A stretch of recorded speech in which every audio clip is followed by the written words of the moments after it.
3 հունիսի 11-ին ժամը առավոտյան 08:34-ին ահազանգ է ստացվել ճգնաժամային կառավարման կենտրոն, որ Ճամբարակի Գարեգին Նժդե փողոցներից մեկում շենքի բնակարաններից մեկը այրվում է եւ հրդեհ կա, անմիջապես դեպքի վայր են ժամանել 2 մարտական հաշվարկ եւ պարզվել է նախնականով, որ գազի արտահոսքի հետևանքով կուտակված գազի պայթյուն է տեղի ունեցել եւ շենքի փլուզում ներգրավել են անմիջապես նաև որոնողափրկարարական ուժեր լրացուցիչ, հավաք տագնապի ազդանշանով այսպիսի հայտարարություն ունեցել ենք փրկարարծառայությունում, 282 փրկարար ծառայող է ներգրավել որոնողափրկարարական աշխատանքներին, ցավալիորեն ունեցել ենք 5 զոհ, 12 հոսպիտալացված անձ,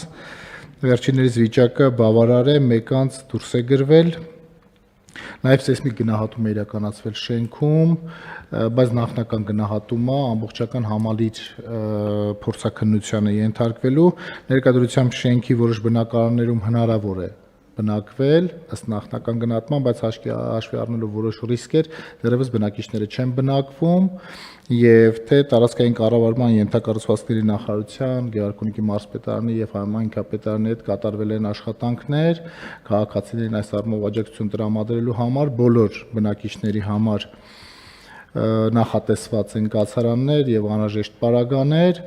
մեծամասնությունը բնակչության հրաժարվել է բնակարանների տանն են բնակվել, 2 կին ունենք, որ օգտվել են եւ այս պահին հյուրատանն են բնակվում, դեպքի արդիվ նախաձեռնվել է քրեական վարույթ եւ պատճառների հատվածը այս շրջանակներում վերջնական կպարզվի,